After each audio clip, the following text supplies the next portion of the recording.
Hello and welcome to Still Got Legs, a Doctor Who Rewatch podcast brought to you by Another Happy Studios.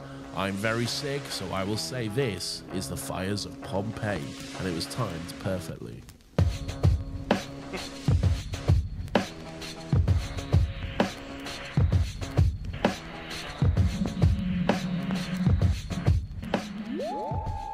Hello everyone, welcome to Still Got Legs, the only Doctor Who podcast that exists in the world. There are no others, so don't even bother going to look for any. My name is Nathan. I'm joined by my co-host. His name is Lawrence Thomas Heisey. He's known around these parts as a bit of a dickhead. What parts are they? What, the podcast sphere? The Whoniverse, Lawrence. Oh, yeah. Have you been enjoying the Whoniverse? Lawrence, I'm all Whoniversed up, mate. I'm thriving. What a time to be alive this is. My 12-year-old inner child is like, this is everything I've ever wanted. Yeah, I'm still like, the only thing I've really touched so far is the Confidential. Like I've been toying with the idea of like Sarah Jane Adventures, but then I'm thinking, do I want to revisit that as an adult before we cover it eventually? No, I don't think you do. You gotta wait. You gotta save yourself. That's like 6 years from now or something. Yeah, no. I tell you what I will do though. I will on November 23rd, the anniversary itself. I will be watching the Daleks in full color because they're doing a full color restoration. I saw that. Isn't there some kind of like tongue-in-cheek? Isn't there like some sort of like tongue-in-cheek bio, which is like a great place to start Doctor Who, because that man-child is having a meltdown that his dad wrote half of Unearthly Child or something, and he thinks the BBC killed him for it. Well, the less said about that prick, the better. But yes, pretty much. But this was in like production and development long before all of that was kicked off anyway. So like, yeah, it's not just a quick turnaround to recolor an entire fucking 7-part TV show, you know. It's like, it's easy. I'd say no, it's not. It's a lot of work and effort. And yeah, I'm gonna be watching that, so that's exciting. Lawrence, I'm sick. Feel sorry for me. I do feel sorry for you. I'm being very brave about it.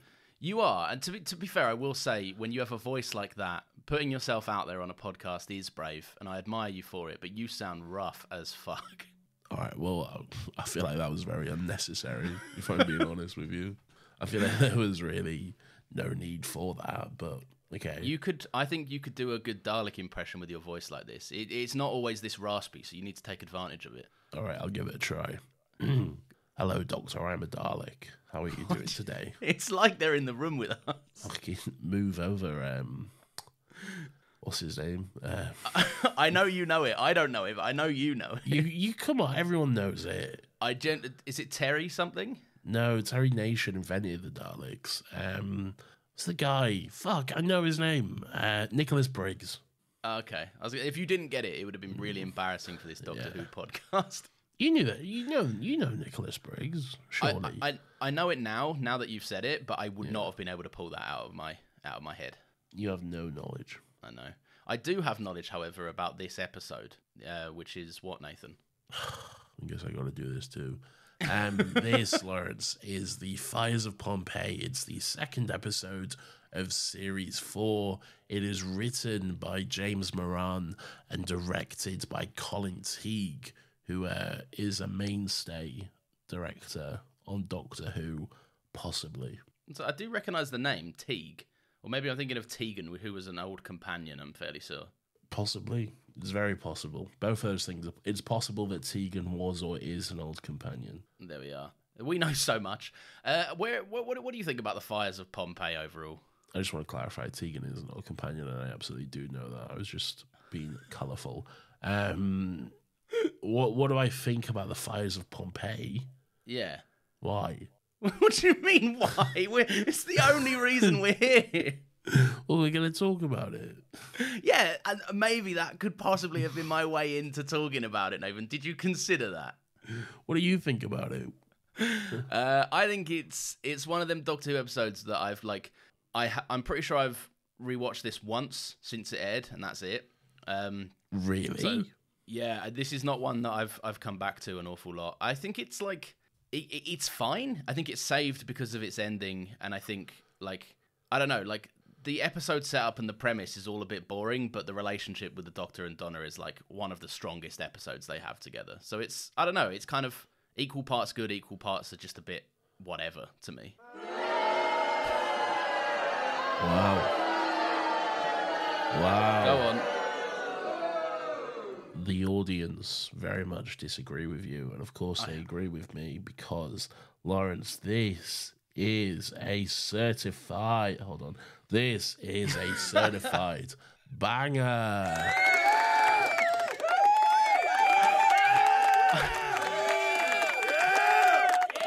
It goes on for so long. I think the audience might be biased, if I'm honest. I think there might be a button which someone who has an ulterior motive could press. I have no idea what you're talking about, and how would that even work, Lawrence?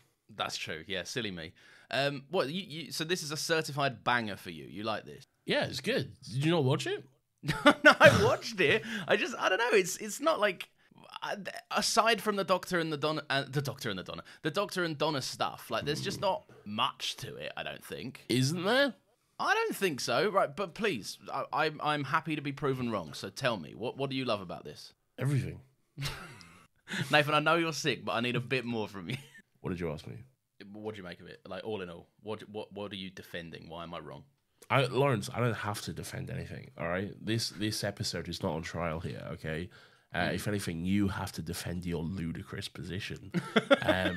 It's great. It's a great episode. It's a good romp straight away. We're going into a good historical adventure, a historical event that we know. It starts off with a bit of fun, a bit of TARDIS time travel shenanigans, and the fact that ancient Rome, isn't this great? We love ancient Rome. Here we are in ancient Rome. This is definitely Rome. Look at all these Rome things that we love. There's the famous Rome volcano. Wait a minute, this doesn't seem right. Hang on a minute, what's going on here? What's going on? Yeah, it's a good bit of fun. Then there's, the immediacy of, like, oh shit, all right, we're about to die, I guess we better go. And then Donna's like, yeah, let's save everyone, let's go. And then there's that just immediately kicks off, like, the whole maybe not, maybe let's just get out of here quickly and just keep our heads down. It's right off the bat we're without some, like, great morality and ethical questions about time travel and this sort of stuff. That time travel, that hypothetical concept. And I just think all of it's great. And then on top of that, it's packaged in this weird little Doctor Who graveyard memorial reunion where you've got Amy Pond and the 12th Doctor showing up. And, I don't know. It's all in all, it's just a very fun, but then also very deep and very challenging Doctor Who episode, I feel. I don't think you're wrong at all. As I think bangers go, this is up there. You who loved Love and Monsters. Okay. I would say I don't disagree with what you're saying. I just like the Doctor and Donna stuff, like, all of that is brilliant. And you're right, it is, like, straight away there is this kind of just tension because Donna's new to this, but she does think that so far she's kind of got a good grasp on, like, what the Doctor does, which is show up and hopefully save the day, right? Because that's what he's been known to do. And so for that to kind of not be the Doctor's position in this scenario is tense, and it causes a rift between them, which is really good. And I think we won't get there yet, but the ending of the episode, it really culminates in something quite unique for New Who, at least. The stuff that I'm, like, on the fence about is like the Pyrovile stuff. Like, it's all just a bit like, nah. It's just a bit whatever. The Pyrovile, it doesn't. It's like such a random, such a minor part of the episode. I would say it's like the primary antagonist of the episode because it is. It comes down to them, like... Yeah, kind of, but it's not what the episode's about.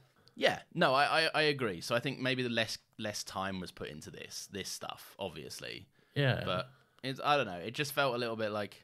I don't know, it just lackluster. Like, it looks great. Lackluster? Right, for the packaging of the episode. You are fucking insane.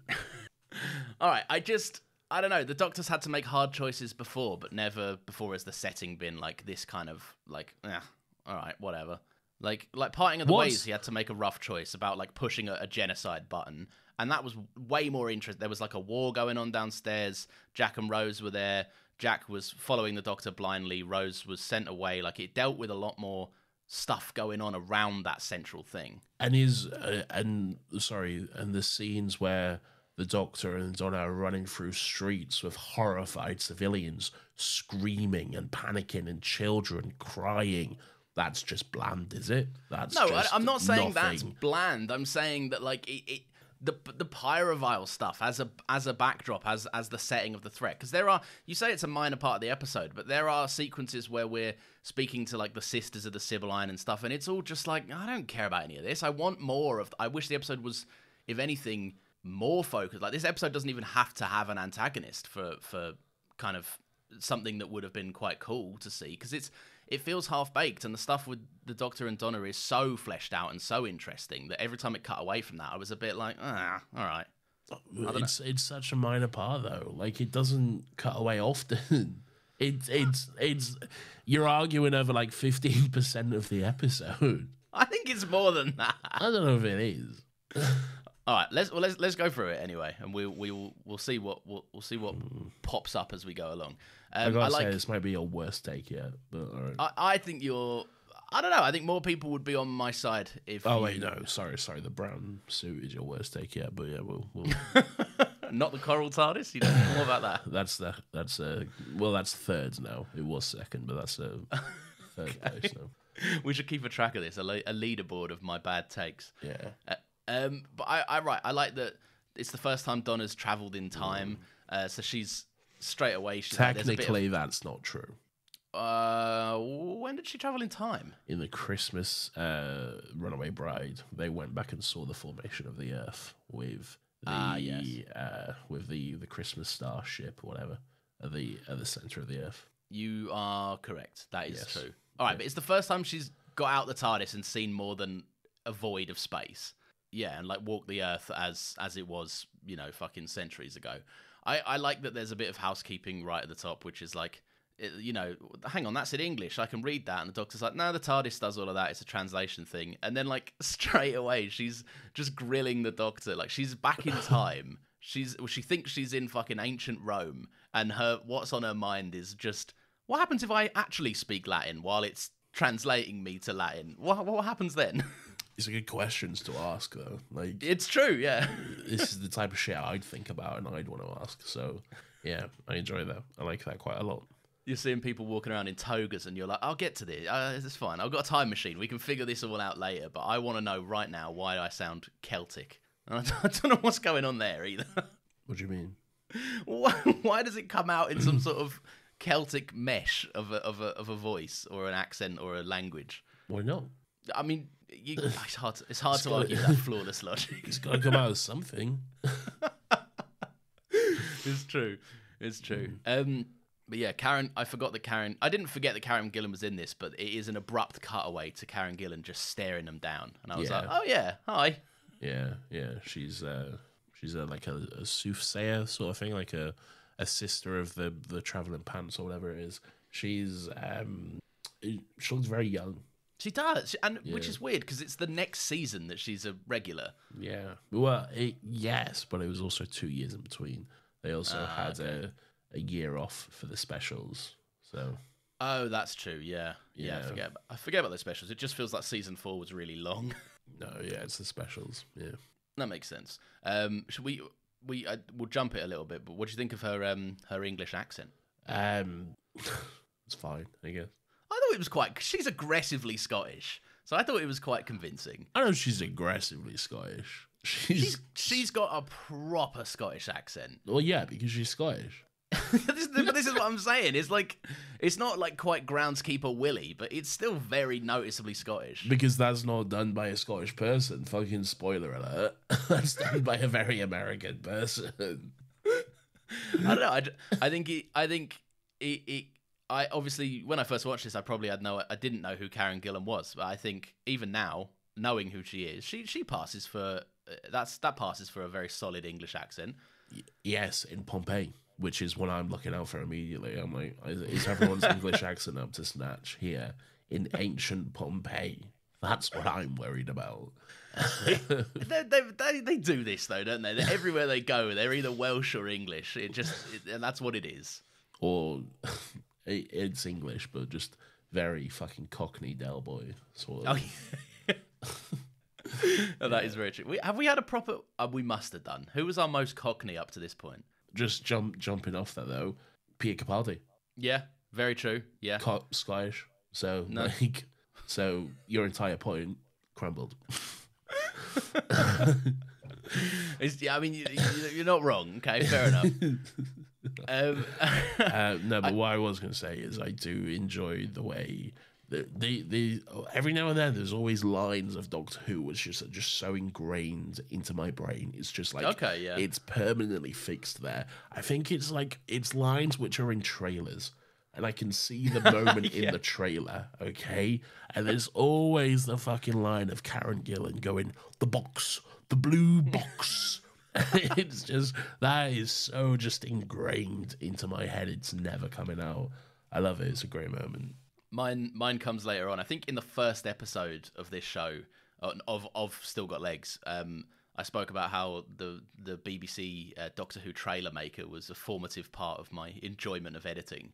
Yes. And this is home to one of the clip I probably banged the most on Trailer Maker, which is the slow pan of the TARDIS doors opening and the Doctor going, "Come with me." Yeah. That's the one that sticks out for me. But no, I hadn't considered that. The box, the blue box. That's good. It's very good. Yeah, it's a very good moment.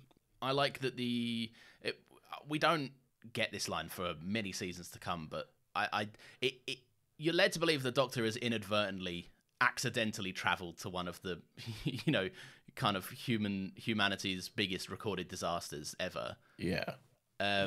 That's, it wasn't by chance. We find out later on the TARDIS does have this, and this is common knowledge, so I don't mind saying it here, but like the TARDIS always takes him where he needs to go. Maybe not always where he wants to go, but yeah. I quite like that. That's one of the moments that it served very nicely on a rewatch. Because before, you'd just be like, "Oh, the Doctor's silly. He got the wrong coordinates or something." But it makes sense. Yeah. No, it works out perfectly. And definitely, it is sort of an idea that came along later, but it definitely works with how this episode plays out and what ends up happening and stuff. So, yeah, it's good stuff. I enjoy that. I do too. So the blue box is coming. Karen Gillan has seen them walking about town and gone off to tell the High Priestess of the Sibylline. One of my notes just said, for the longest time watching this episode, I couldn't work out why Sibylline sounded familiar, and then I remembered that I was thinking of the toothpaste Sensodyne, which is not the same thing at all. It's not the same thing. For ages, I was like, where do I know this word? How do you even make that connection? I don't know. I wrote it down. I thought it was noteworthy enough to mention. Sure, why not? But yeah, so they're walking off. They're going down the markets. Karen Gillan is saying the blue box is coming. When the Doctor goes back, his TARDIS is gone. Yeah. They need to leave. Donna's irked about it, but I think she's kind of. Should we talk about the fact that they first realise it's not Rome? It's yeah. Before we get to Del Boy. We will get into him, but we'll definitely get into him a bit later on as well. So let's be fast. I see. Okay. Yeah. What was I saying? Sorry. So they notice the big mountain, as they call it. Yeah. It's a good little sting into the credits, I think, into the opening titles. Rome is Pompeii and it's Volcano Day. There's something about like, I don't know if it's accidental, but accidental rhymes which they always hit my ear wrong. Okay. If someone says something and it rhymes, I'm just like, I'd have taken another swing at that myself. I don't know. Like, it just seems weird. I feel like nothing should rhyme unless it's intentional. Do you know what I mean? This is a nothing point. But no, but you... Because I have never considered this before. So truthfully, this is like... I get where you're coming from. I do. But, like, it's unavoidable, surely. Yeah, it's not unavoidable. you can. Yeah, but you'd have to work harder, I think, to not. And why work harder? You know. No, but why work harder about something so pointless? I don't know. It's not pointless. Not to me. I don't know. It just always hits my ear wrong. There's just something about it which I'm just always like, it wasn't quite. Unless you're like specifically doing like poetry or something, then I don't know. That's I see your point. I can't say it bothers me the same way, but okay. I respect it. I'm not out here like every time I see it. I'm not like, no, don't rhyme. Like it's nothing where I'm like, hey, that. It's just like, oh, okay. You know? Nathan's got no more thoughts on the rest of the episode because he angrily just turned the TV off when that happened. I did, yeah, it's true. Instead, I put on Doctor Who Confidential, and then I watched.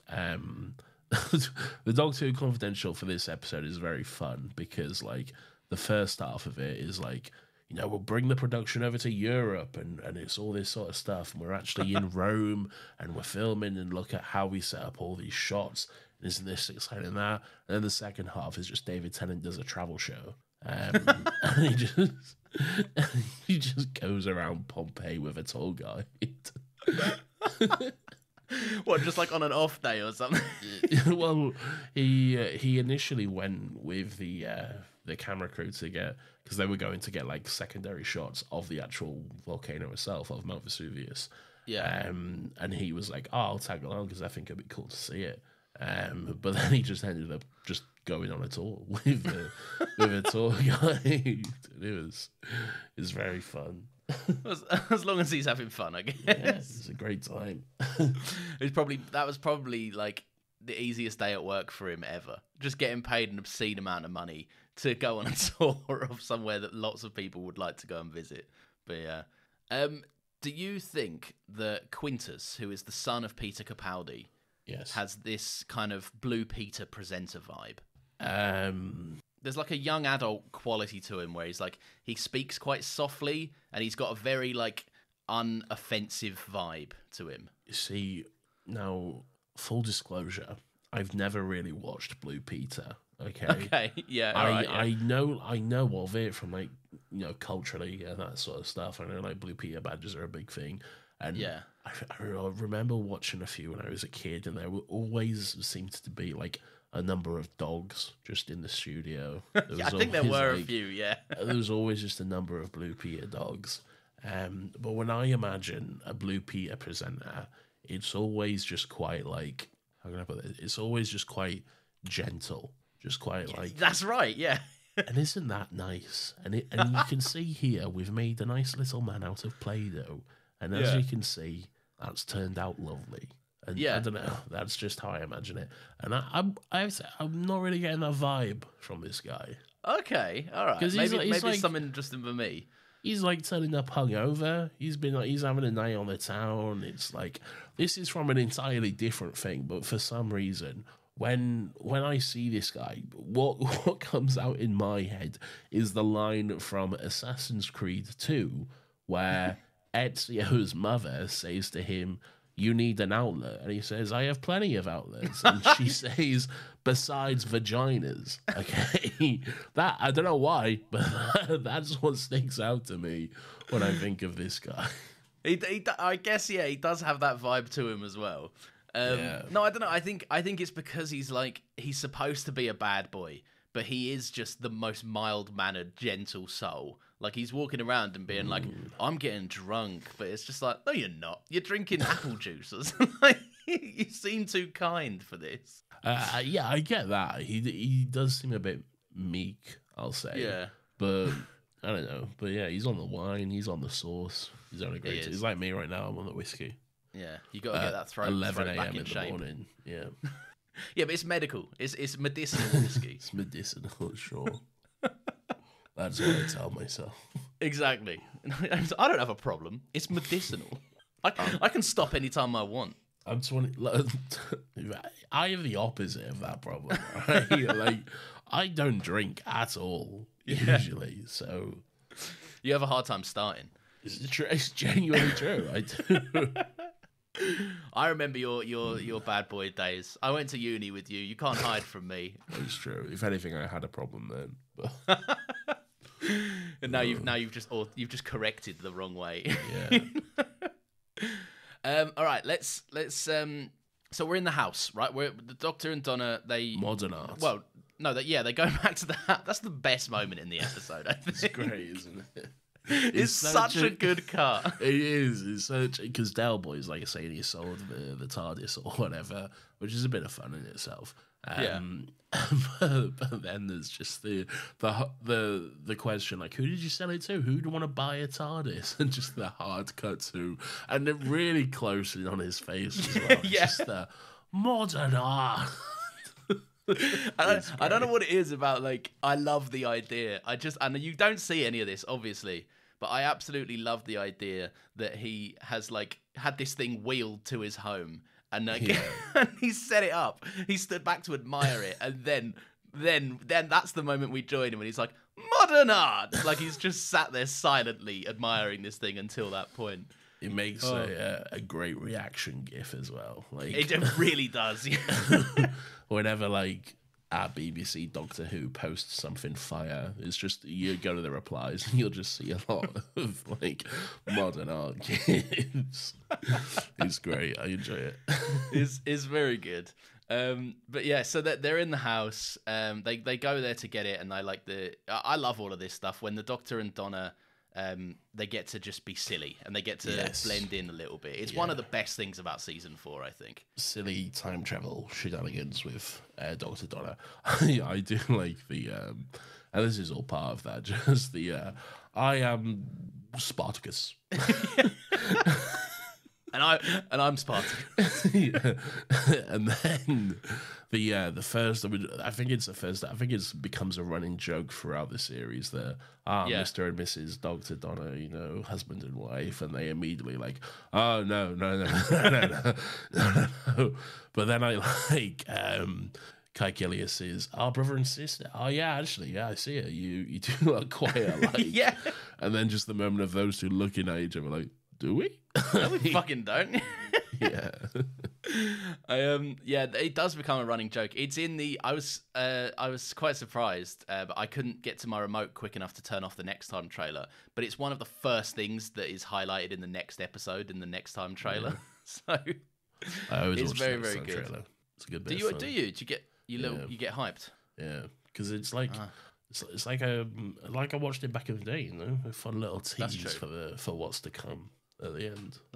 That's fair. I like to go and fresh myself. I like to turn it off in case I see something I'd forgotten, and I don't get that in-episode moment of me going, okay.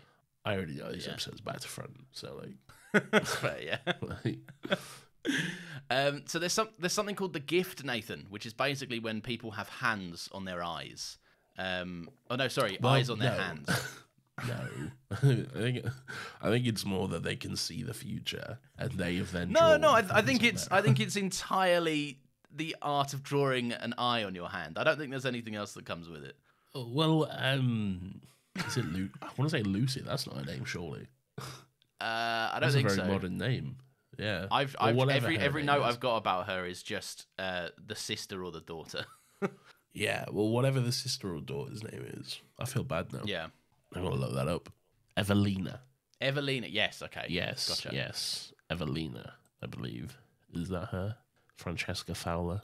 Yes, it is. Yeah. Evelina. Evelina doesn't have eyes on her hands.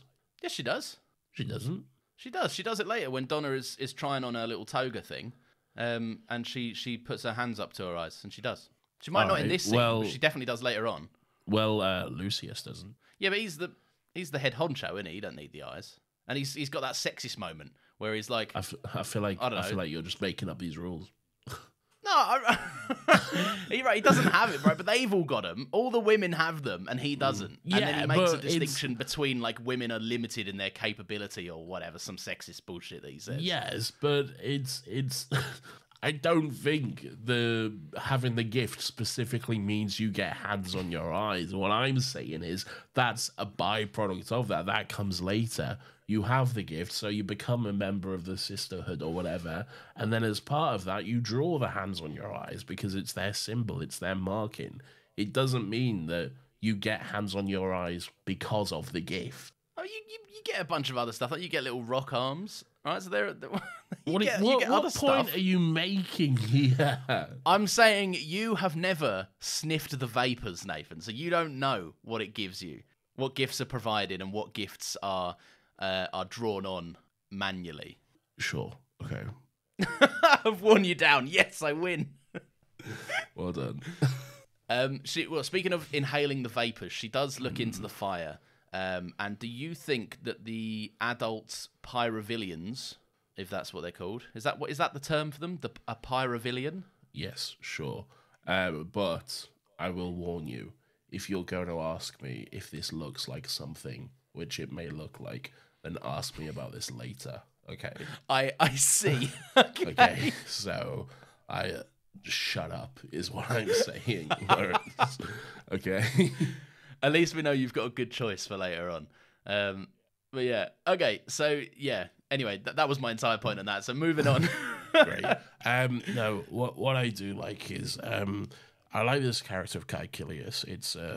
He seems like a fun guy. You know, he's like a marble carver or whatever. He works with marble. He seems like a nice guy working for his family. I love the moment where the volcano's shaking and he's like, positions, everyone go their positions. And they all have like little spots around the house to stop like things falling or whatever. That's a good bit of fun. At first, you definitely think it's going to be a safety positions for the family, and it's just not. It's just to protect his art collection. Yes, exactly. It's to protect his statues and busts or whatever. That's a good bit of fun. But then in comes Phil Davis's character Lucius. This like, what would you even call him? Like some like nobleman, some like statesman. I don't know, some kind of like a person of importance. Clearly, like someone who holds authority. This guy has to have played like an old-timey guy before, right? He's got a perfect face for this vibe. He's quite a well-done actor, yeah. He must have done this kind of time period before, surely. Oh, probably. I wouldn't. His work, like, it's miles long. Right? Like, a lot of, like, this is a guy who, like, you'll see, like, any ITV drama, he'll be in there somewhere. Like, okay, yeah. Yeah, he's in a lot of stuff, man. Yeah.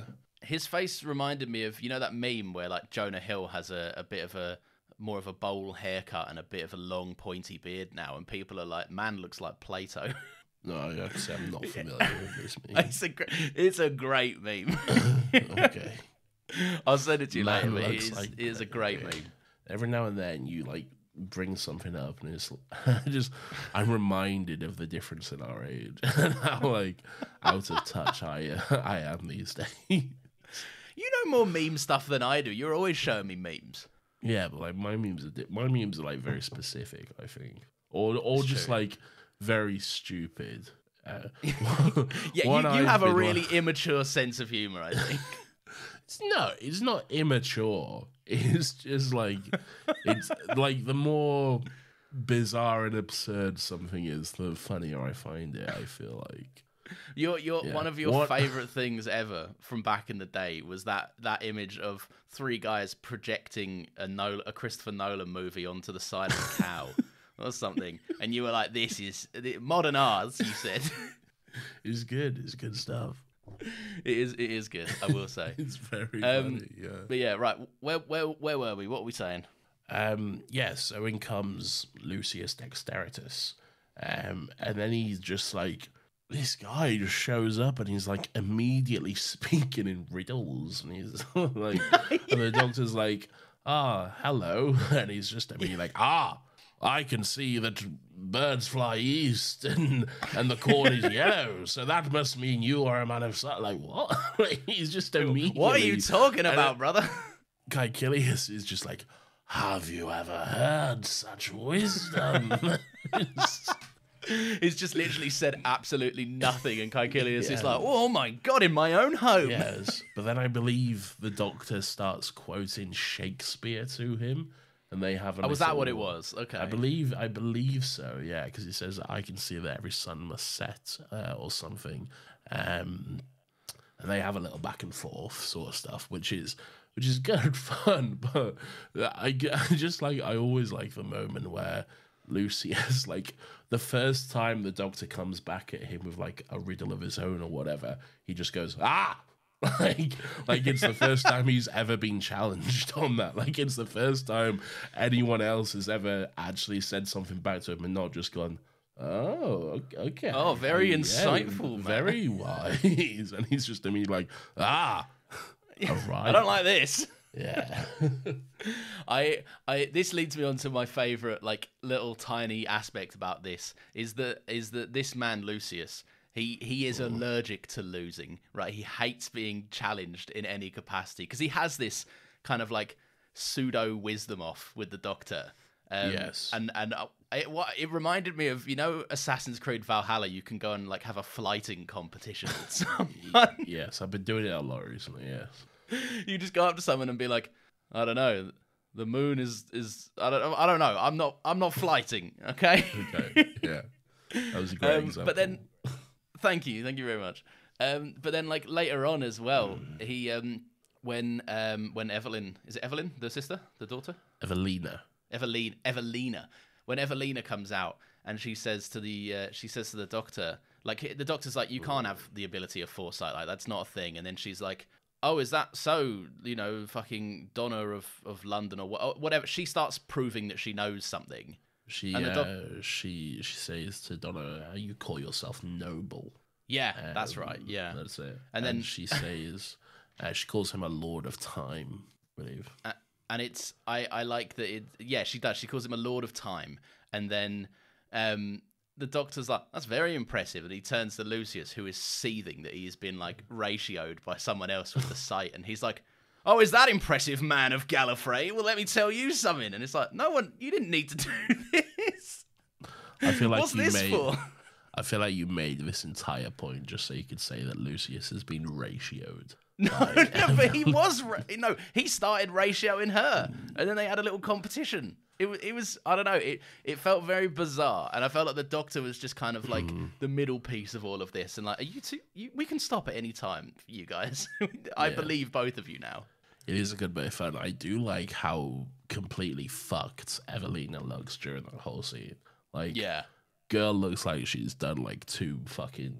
I don't even know what a portion of heroin. I don't know. A portion. I don't know. Like, what is it? What do you call it? A hit? I guess that's probably a hit. A portion.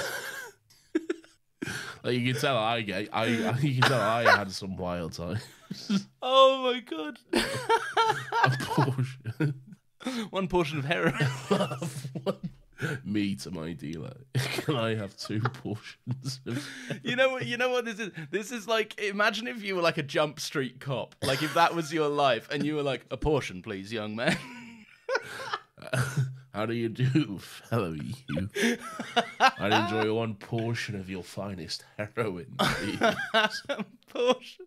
Oh, that is done me in. That is really... do you know what I mean, though? She looks fucked. Like, she does. She's been sniffing the vapors too long. Yeah, she does look absolutely fucked. Even her brother's like, fucking hell, mum, what have you done? Like, poor girl is just like fucking tripping, man. I like that there's like there is historical kind of context to it as well, because like any kind of gift from the gods to renounce it in any way is seen as like an act of defiance. So I do like that throughout this episode there is a lot of, you know, like, it would be there's just kind of bad parenting because they think they're being servient to the gods. Yeah, and I like that that's all kind of one of the interesting components of the episode is that it's all framed within these.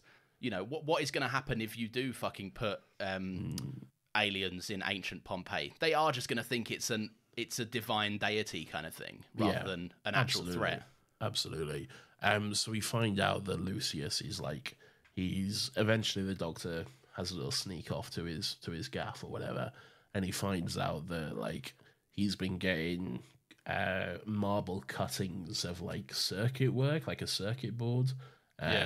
To blow up the mountain or whatever. That's all a bit of fun, I guess. But like, this is like, all of this is just like window dressing. I feel like it's all just very minor to what's actually going on in the episode. But you hate every second of it.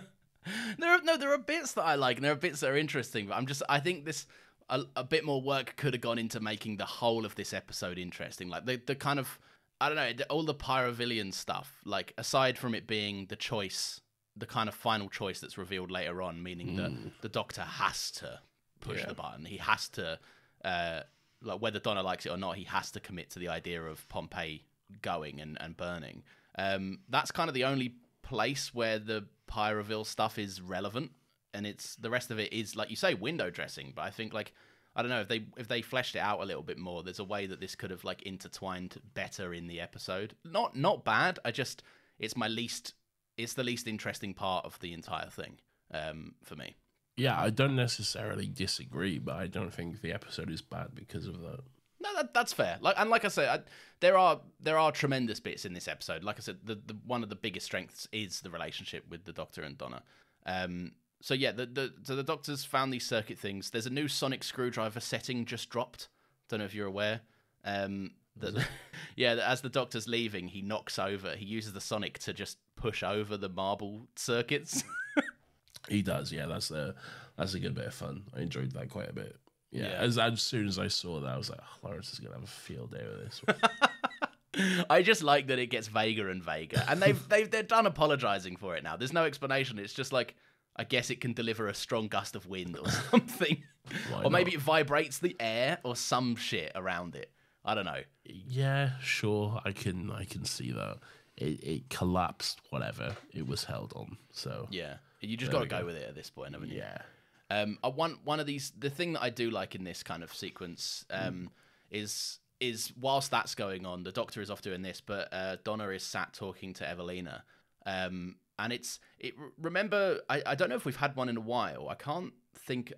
There's definitely one in season 3, but I can't remember one. But it's got remember the Rose and Gwyneth vibe. We used to love it when the companion gets to just chat to a person of that time period for a bit. Yeah. And they get to kind of like talk about that stuff. Donna has a great line about her, like, do you have any mates? Do you go down to the shops? TK Maximus. Very good line. Very good. Brilliant line. I enjoy that one quite a bit. Yeah. Yeah, but I just think it's a great little scene, and Donna, like, she just talks to this girl for a second, and then like almost interrupts her and is like, I have to tell you this. Like, I can't. I physically cannot not tell someone that this is happening. And I love that Donna brings that. I mean, the episode obviously talks about it a bit later on, but Donna brings such a great, empathetic woman of the people kind of quality. I do really like Donna's energy for in this episode, because like right at the beginning, you know, we didn't really talk about it much, but we do get the moment where like the Doctor realizes what's going on and where they are, and he's like, oh fuck, we gotta go, we gotta leave, like now. And then, you know, there's immediately this sort of tension between like Donna saying like, yeah, let's save everyone, let's warn them, and then we'll get out of here. And it's like, no, we're leaving. This has to happen. We can't interrupt or whatever. We just gotta go. And she's like, fuck no. Like, no, like I can't just like leave and let everyone die. That's not how things work. That's not how people operate. And I just love that like she has this like, I don't know, there's just something in her which is just she just can't let it go. She cannot just leave and just let innocent people die for no reason at all. Innocent people who, you know, it's not their fault. They just happen to live here, and because of that, they're all gonna suffer and burn. And now she like feels partly responsible because of it, because of just by the simple act of showing up, she's now become involved in it. And if she leaves, she's complicit, I guess, in a way. Yeah, exactly. Yeah.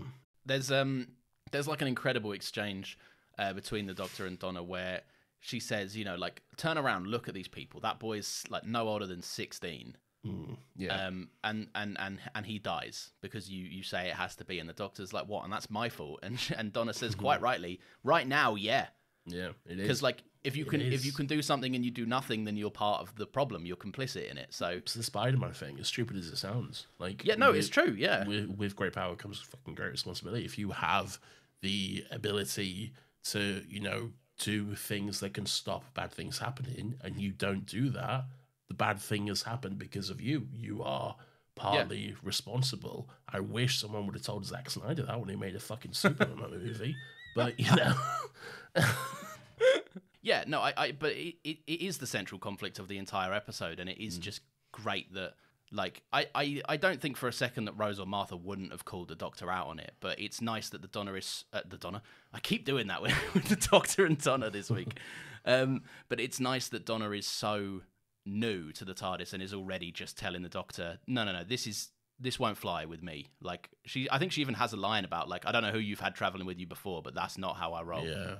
You see, I feel like Rose in the beginning would have maybe called him out on it and maybe would have said, maybe this isn't right.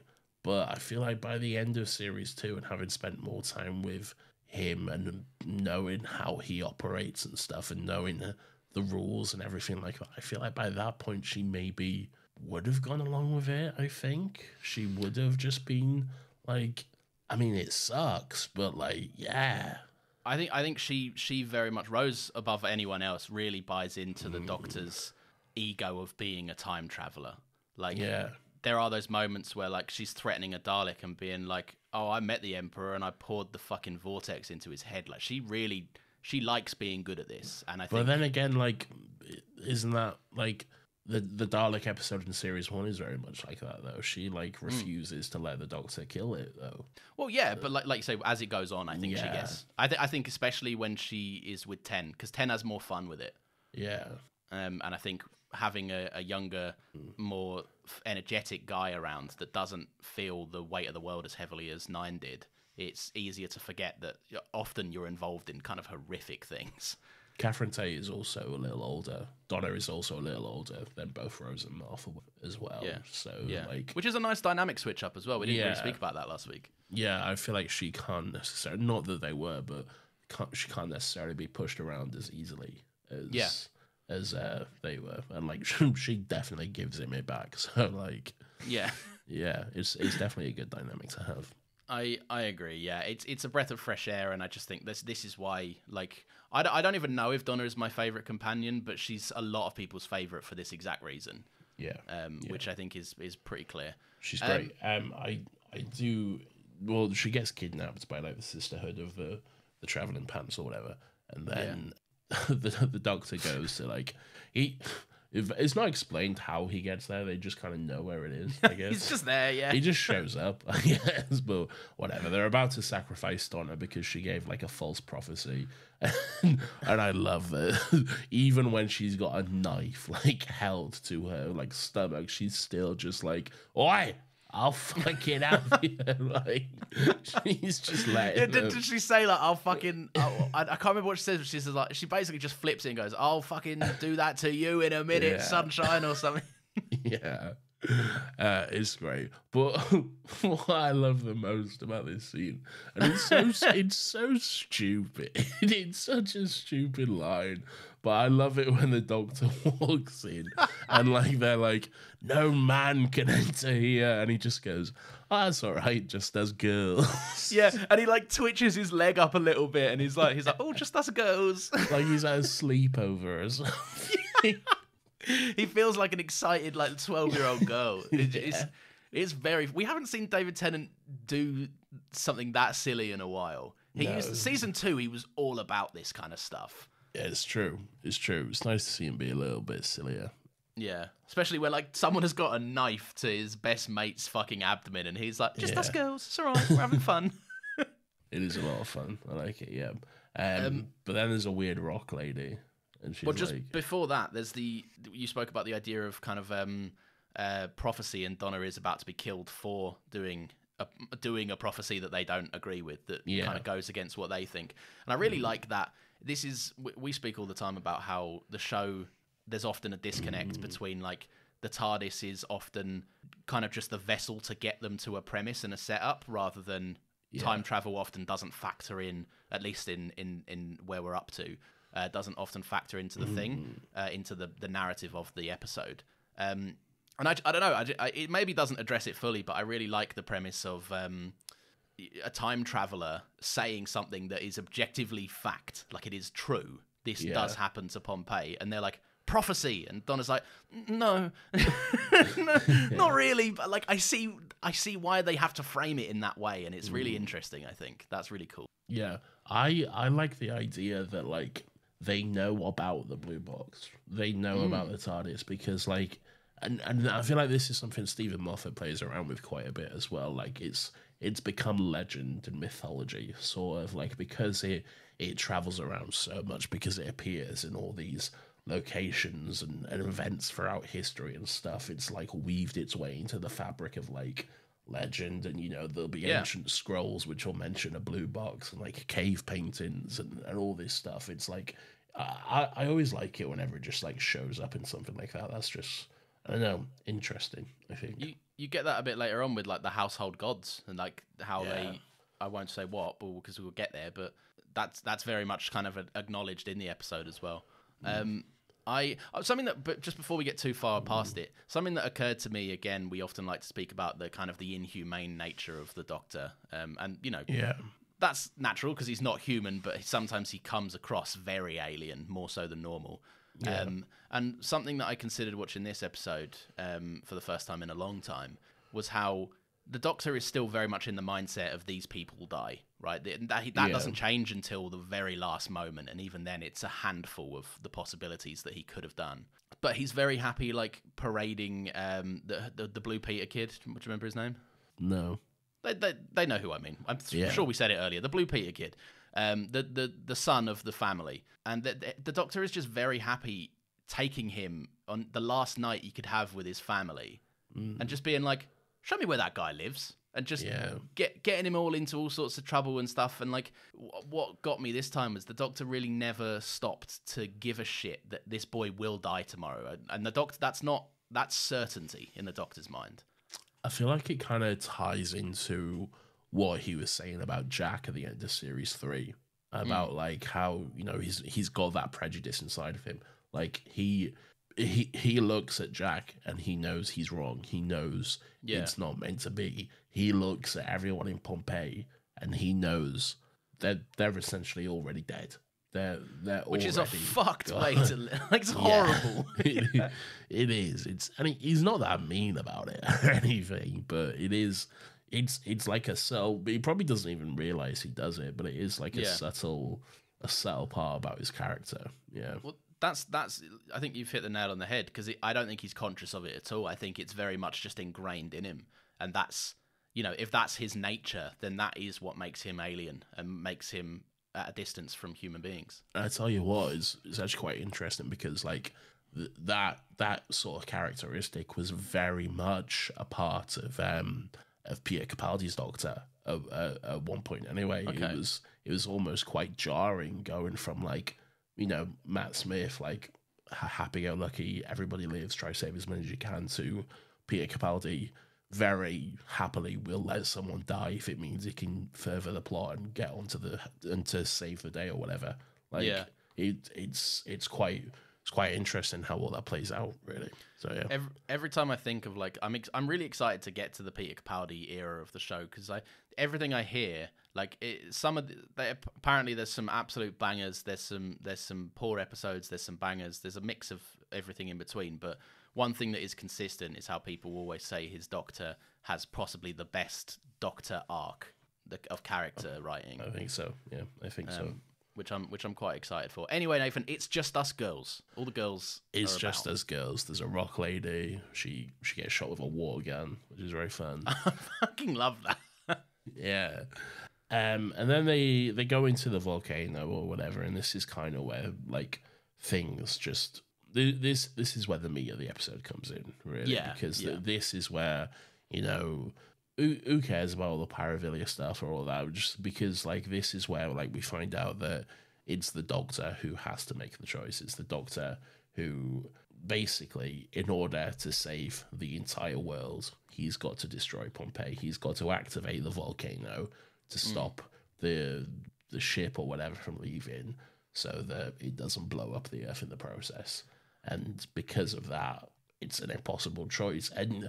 And there is, like, this continuation of the argument with the Doctor and Donna about, like, what to do and what is the right thing. And it's like, this is where it gets difficult to argue against the Doctor, I feel like, because like, obviously it's fucking horrible to let an entire town of innocent families and people die.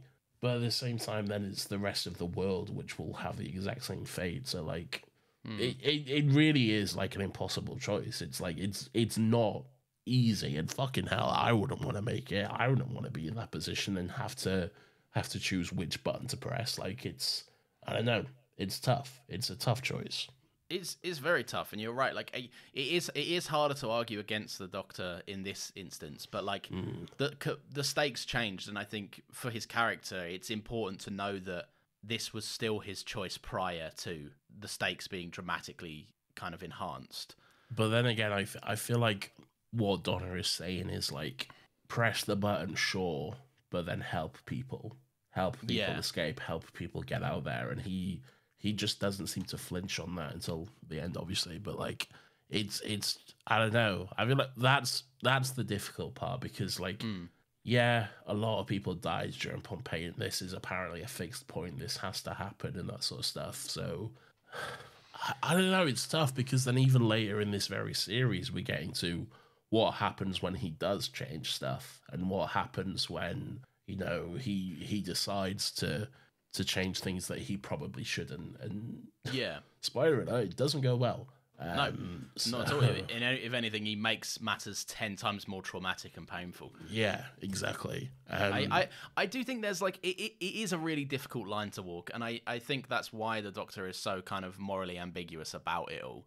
But I think there's absolutely a clear distinction between what is, you know, because like you say, he could blow up Pompeii, but then he has a machine that can disappear in 3 seconds, right? He could, and it seemingly got infinite room, right? Exactly, yeah. So like, fucking, at least a bigger effort could have been made. And then there are the other parts where he goes, no, I don't want it to go like this, and his ego gets in the way, and that's when he affects major change that he really should have thought twice about. Well, there's a moment of like, sort of resignation between the Doctor and Donna. Like, they have this moment, like, oh, it kind of just comes out of nowhere. But the Doctor's like, oh, this will kill us too, by the way.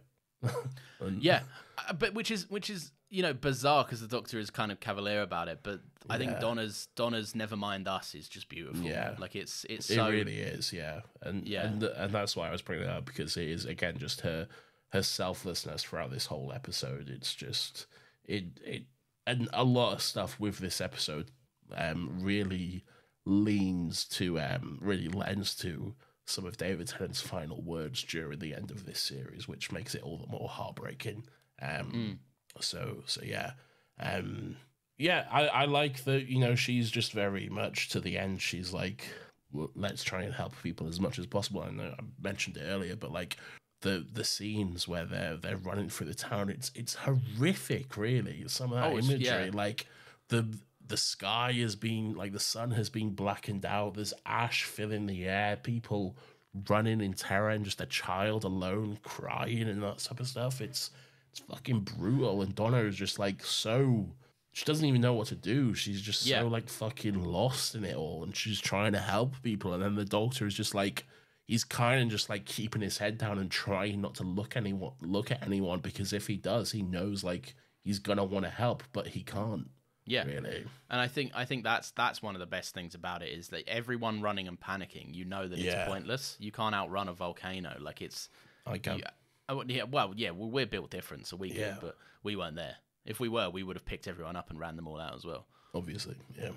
That's why we earn our place in the TARDIS. No, but like, and you're right, like, the word for Donna running about is flailing, I think, because she just it's like there's all this empathy but nowhere to direct it. Nothing she can do. She is utterly, like, it's the definition of helpless. She can't do a single thing, and it's what makes it so frustrating to watch the Doctor at that moment, because, you know, he can help it. He's not helpless, and it's almost like the choice he makes. And I think it's especially more painful coming after you kind of see it more so, the Doctor's decision, because on the benefit of a rewatch, the last time the Doctor pressed a big button to kill a lot of people, it stuck with him for some time. Yeah. And I think that it's especially frustrating because this time Donna was there to share that burden. She like held his hand and pushed the button, taking, theoretically taking some of the onus of that decision off of him. Yeah. And then when Donna needs his help, he's nowhere to be seen. He's just emotionally checked out and ready to go. I think the worst part of it is when they get to Caecilius's house. And you see, Peter Capaldi and his family just all huddled together, cowering, just absolutely terrified. And he even says to him, "Help us, please help us." And then the Doctor just has a moment where he looks at them, and then he just has to turn away and just go to the TARDIS, and it's brutal, man. It's fucking heartbreaking. It's the least like the Doctor we've ever seen. Yeah, it is. Up to this point. And I think a nice little detail there is that all of the... we joked about it earlier, and there's a reason they made a big fuss about it twice.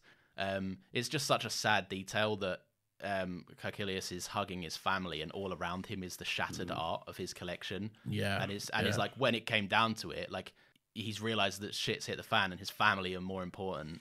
Absolutely. To hold and protect, and it's still not going to do anything. It's not going to help. Yeah. Best scene in the entire fucking episode, hands down, is when Donna follows him into the TARDIS, I think. Yeah. It's a great scene. Just so much fucking raw emotion from Catherine Tate, and we spoke about it a little last week. It's really impressive, Catherine Tate's performance, because especially this time, because she was sort of seen as just, the funny girl, the Catherine Tate show, "Am I bothered?" or whatever the old woman's catchphrase was, all that sort of stuff.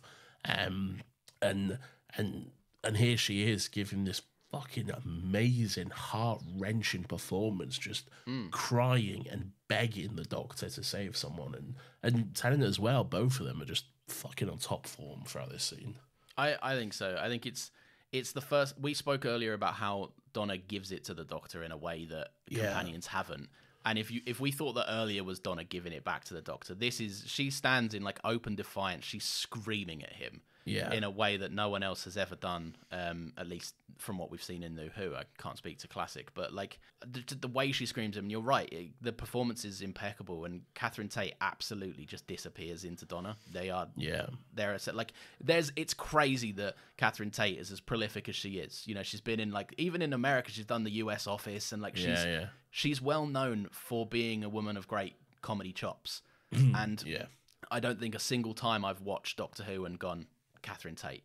Like, you are just aware that is Donna. She completely is, like, just fucking so deep into that part, and she plays it brilliantly. She's great. But yeah, then I think it's just a great moment when she even says to him, like, "Your planet's gone. What the fuck are you doing, man? Like, surely you should want to help someone." And then he obviously comes back at her and, like, "That's exactly why I can't." Like, just the line of him saying, like, "If he could, don't you think he'd go back? Don't you think he'd change it if he could?"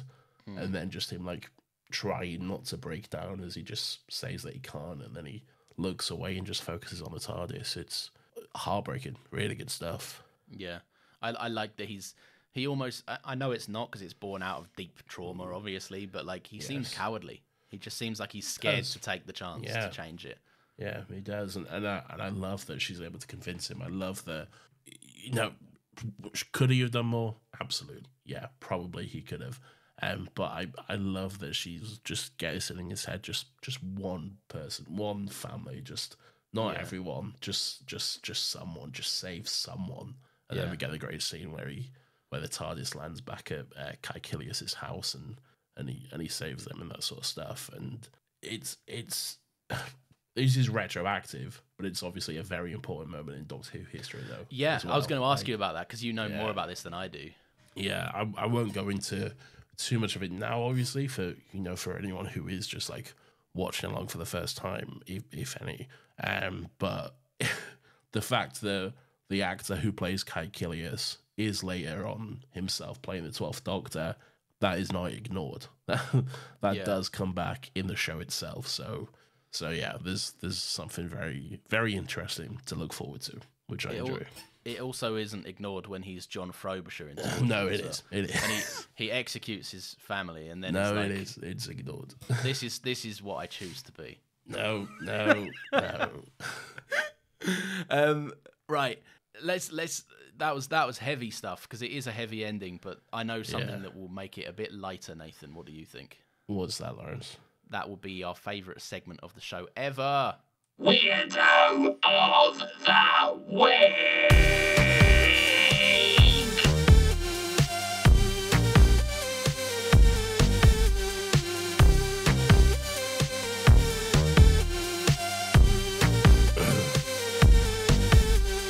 Weirdo. This is everybody's favorite segment of the show, where we get to take a look at some of the weird and wonderful and grubby little characters who come across our screens each and every week. Lawrence, who I believe I know, but who is your weirdo for this week? So my weirdo is the guy that sold the blue box. Del Boy. Yeah, basically. And he's not particularly weird. It's not even particularly funny. I just think it's a very silly little part of the episode where the doctor's like, "Excuse me, have you seen a blue box?" And he's like, "Yeah, I sold it." Sold it, didn't I? Yeah, and he's like, "Why?" And he was like, "It was on my patch." And the doctor's just like, "Okay." I like how completely how panicked the doctor is and how unfazed he is. He's just like, "I don't know. I wanted to, so I did." Yeah, it's true. Just a silly little weird guy, which I quite liked. Yeah, it's very fun. It's very fun, I will say. Yeah, sorry, I don't have anything else to say on that. No, there's not much to... Sometimes weirdos are just little weirdos, and there's nothing more to them. It's true. My weirdo is not necessarily a little weirdo, because I think it's quite big. But my weirdo for this week is Megatron. Yes! Which I think is what you was going to allude to earlier. Do your thing, and then I'll finally get to read my note, which is... I'll read it verbatim, but go on. Okay. But yeah, the Pyrovillian, like, guards or whatever they are, as soon as I saw them, I was like, that's fucking Megatron. They just look... And I know, like, what they're going for is, like, the classic, like, Roman, like, Spartan, like, 300-style helmet and that type of stuff. But just the way because it's like all grey and like rocky as well, it just looks like a fucking transformer, just straight up. And I just find that funny. So. Yeah, I literally, it was instantaneous. I saw it and I went, "That's a fucking transformer!" Like even like its torso, the way like it has like these sharp arms and like shoulder pads. It just, I couldn't quite believe it. I genuinely think it's quite astonishing that they didn't get called up on this. Yeah, that's true. It's quite funny though. Yeah, because it's not even like reminiscent. It's not the Cybermen to C-3PO or something. It is a one-to-one fucking just basically a reimagining of a Transformer. Yes. But yeah, that's true. I don't know. Completely silly stuff. And speaking of silly stuff, Evan, did we get any tweets? We did. So every week I will put out on Twitter at Still Got Legs Pod for some thoughts on whatever episode we're watching that week. And emails as well at stillgotlegspodcast@gmail.com. So we'll go through the tweets first. This actually came through a little bit before I put the tweet out. From our friend Greg Cactus Face. Okay, yeah. I'm ready. Yeah, clearly listened to last week's episode and then said, "Hey boys, the phone line between Australia and the UK must be a bit rough, as Nathan misheard my reference to baseball in this episode." He then goes on to say, this is last week, in this episode, the link was that the adipose are dispersed as drugs, which are shown to improve the user's ability to date. In baseball, steroids are drugs which are used to improve players' ability to play baseball. That is wonderfully simple. That is wonderful stuff. And then a little while later, once I actually put the tweet out, Greg Cactus Face got in touch again. Greg Cactus Face double whammy. Exactly. Making up for last week. Yeah. And then he says, during this episode, the Doctor and Donna hop in a big spherical escape pod and are launched out of the field of the reach of the volcano boys. Much like in baseball, if the batter manages to bat the ball out of reach of the fielders and into the stands.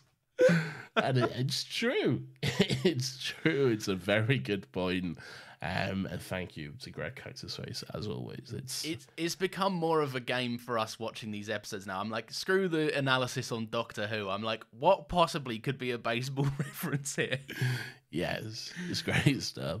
Oh, this is phenomenal. How long's this been going on for now? I don't know, a few weeks now, quite a while. I think at like mid-season 3, maybe early season 3? Yeah, I think so, yeah. Wonderful stuff. Greg Cactus Face never changed, but we have to give you the weekly reminder that you are not beholden to this.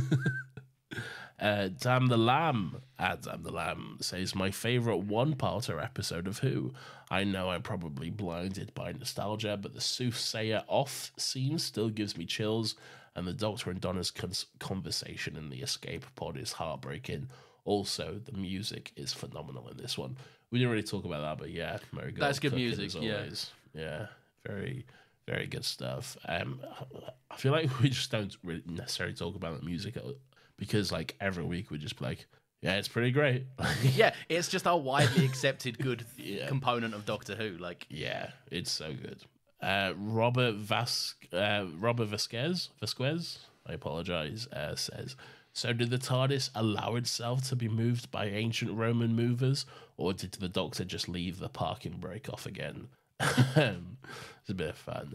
I don't know. The TARDIS can sometimes like kind of pick and choose like how movable it is, can't it? Yeah, it's been on like conveyor belts in season 2.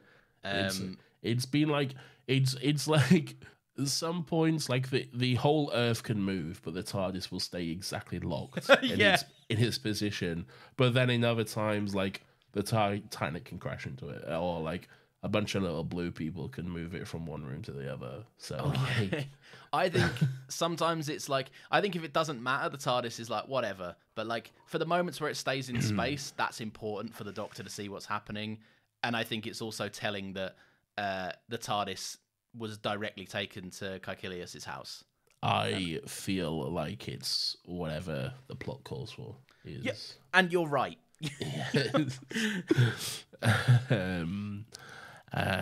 Magnanimous Acorn Hoarder at Soupy Soup Brain.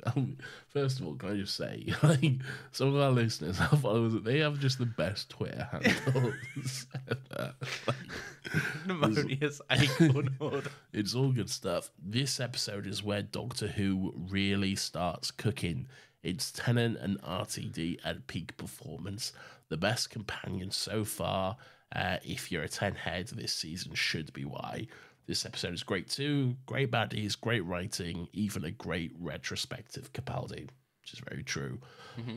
And I have to say, I'm very personally against this, but then did follow that up with, oh, and while I've got your attention, this is a quote tweet, by the way. So a reply to our tweet, but also a quote tweet at the same time. Sure. Oh, and while I've got your attention, here's Russell confirming that Jack is the face of Bo during a lockdown live tweet. Okay, thanks, bye. I guess I have to read this out, but yes, you do. Yep. So this is Russell T Davies' I will say temporary Twitter account, which was set up purely so for the live Doctor Who tweetathons that happened during COVID. So he says, so why does Captain Jack look like that after 5 billion years? The question is, why not? Have you ever seen how your ears keep growing? Your nose after, all caps, 5 billion years? Extraordinary changes must happen, and here they are. Hashtag New York. The worst thing is he used your own logic. The why not is your favourite counterpoint. I mean, it's true. But look, I've said it before. Russell, John Barrowman, they could all stare directly down a camera and tell me explicitly. They could they could make an entire episode which physically shows me Jack transforming into the face of Bo, and I will still. What does that look like? Does his body just shrivel up and die? And I imagine it looks like Looper, where they have the Joseph Gordon-Levitt transition into Bruce Willis, and then Bruce Willis has got an anime haircut. Yeah. I am very much a fan of my army showing up to defend me on the face of Bo. However, was there a moment where they said this is the episode that Doctor Who starts cooking? Yes, they did. If you mean that this is the time they first start cooking ever in New Who, I have to disagree with that. I think they just mean generally, because series 4 is often regarded as like, a lot of people would regard it as the best. So yeah. Yeah, it is a very, very good season of TV, I will say. Any more tweets or emails?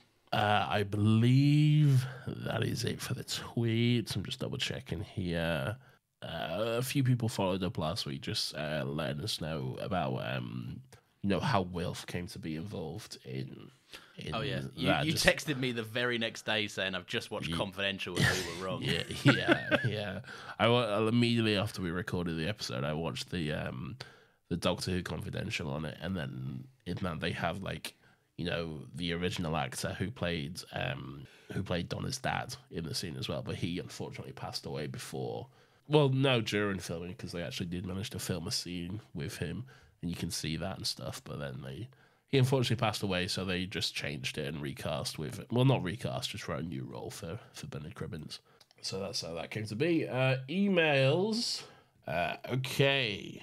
So first of all, we have one from a Mr. Joe Donnelly. Hey, I know that boy. Yeah.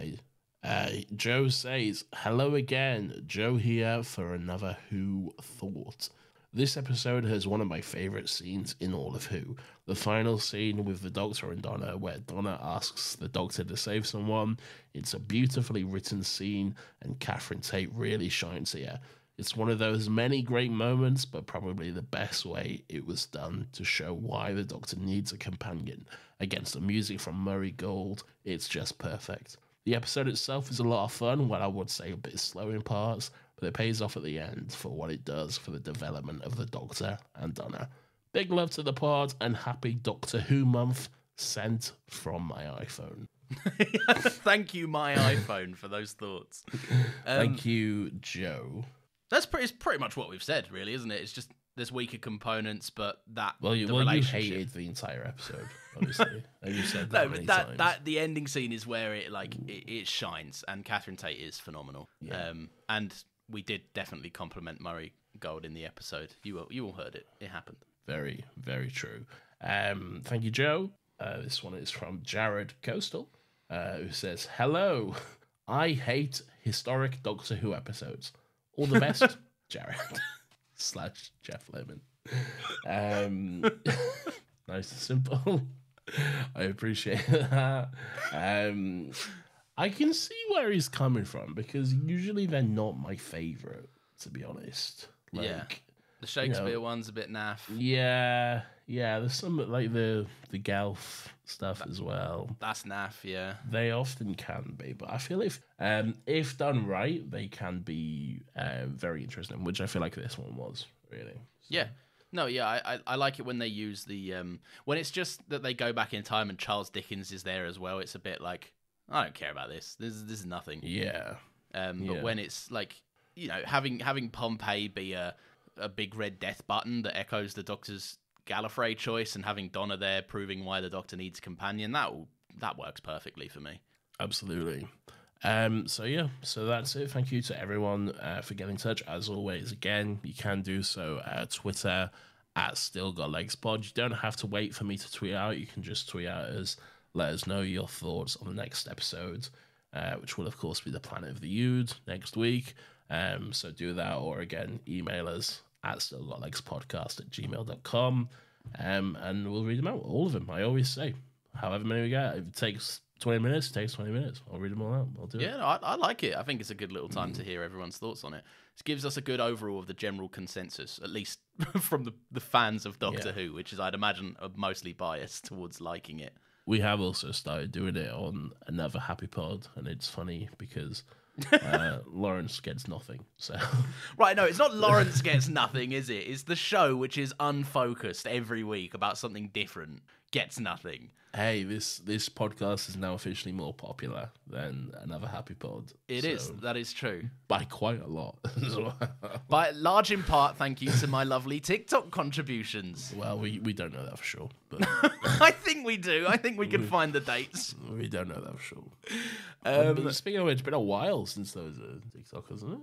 Yeah, I've been busy this week. I haven't posted a single one from Partners in Crime, so I'm gonna try and knock some of them out. Maybe today, probably tomorrow. But if it goes quiet, don't panic. It just means that I have a job, basically. They're sporadic, right? We knew this going into it. Sometimes I should have paced out the ones I had. I was optimistic. I was like, yeah, I'll just post one every day for a couple of days, and then I ran out and was like, oh, that's how this works. Yeah. Nathan, never mind my TikTok contributions. Do we have any lovely reviews to read out? Well, as always, what I do is I'll just go to the review section and I'll just read whatever happens to be the latest review. Of course. So thank you to everyone. Please do go. I understand that many people won't listen on Apple Podcasts. Most people listen to Spotify. But if you wouldn't mind just going over there, just download the app and then delete it afterwards or whatever. Leave a little review. Let us know what you thought. It's very important. It helps out the show somehow, I think. I will just read out the latest one here. This is 5 stars. And it says, and this is a bit of a twist because this was actually posted on the 23rd of October 2023. Okay, right, yeah. Okay. And this is from Jeff Lemon. Okay, lovely. It says, still got it. A wonderful podcast about a 60-year-old show that goes off on various bizarre tangents at the drop of a fez. A must listen for me every week, although be warned, Lawrence is always wrong and Jared is always right. Oh! Well, Jeff Lemon, that review is a must-read for me every single week. I don't like that. Well, it's there. This joke is over. We're never doing this again. Lawrence is always wrong, and Jared is always right. So I knew I didn't even know that I was addressing Jeff Lemon, but I knew recording that little correction, and I had feelings that someone is going to come back at me for this, and now I'm paying for it. Yeah, but that's what happens when you put yourself out there. This is fine. Thank you very much, Jeff Lemon. Thank you. Like I said, please, if you wouldn't mind, go over, leave a review. I'd very much appreciate it. 5 stars, obviously. That goes without saying. But, we don't want any if they're not 5 stars. So. No. If it's not 5 stars, then quite frankly, keep it to yourself. Yeah. I know you haven't left one. Yeah. What else we got to say? Didn't hear that, did you? Huh? You didn't hear that, did you? What did you say? I said I noticed you haven't left one. Have I not left one? No. I'll write one right now. Well, there you go. Well, then, I'll read it out next week. All right, I will. Well, if it's the latest one, I will. Well, yeah, of course, yeah. I don't see you picking up your phone. It's in my hand. Go on, then. I'll have you know. And it was in my hand because I also wanted to thank Travis Bow, at that Travis Bow on Twitter, for editing this episode. And the last couple of episodes as well. Well, technically didn't edit last week, but... I know that, Nathan. I was just doing no one cares about our behind-the-scenes workings. Well, I know because I also didn't credit him on the tweet, so it might look weird. Oh, I see. Oh, so you didn't want to... Yeah, you didn't want to come across as a... Yeah, now you're just making me look bad. No, thank you, Jared. Very much appreciate it. A very wonderful editor. Hire him. Hire him for all your editing needs. He's very good. Hire Jared, yeah? Yeah. You should hire him. You called him Jared, Nathan. Fuck. I'm sorry. Travis, I'm sorry. I'm sick, okay? My brain is working. Why should I... Hang on. You do hire him for this. Yeah. I can't... We hire him, first of all.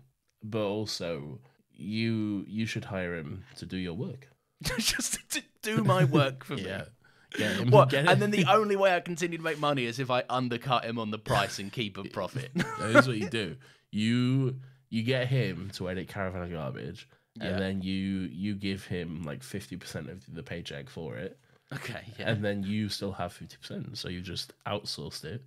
I know how outsourcing works. What I'm saying is I do my job to make money. So I don't need more free time. I would like more money. All right. I'm writing a review. The review is going to be titled Jared Smells. Well, don't do that. Don't do that.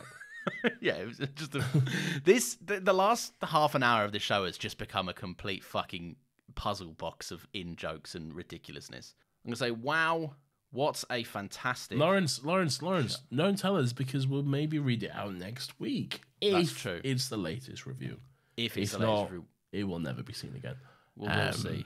Nathan, do we have another podcast? No. Oh, okay, fair enough. Well, in that case, we'll see. Not one that's worth speaking about, anyway. Yeah, I know, one that's down there with the tiny podcast. No, it's doing all right. They're both still very humble shows, I think. This one's getting up there. It's getting up there. Listen, soon we'll be coming for Who Culture and, I don't know, Dalek Radio, whatever that show's called. I don't know what that show's called. Scaro. Radio Scaro. Something like that. And that reminds me, we have officially joined BigSandwich.co. So if you sign up there, I don't know where this statement leads me, so I'm legally bound to say that this is Nathan's doing. We're part of that network now officially. So. I don't know if this is true. I don't think so. So you sign up there, you pay oh wait, what? No, yeah.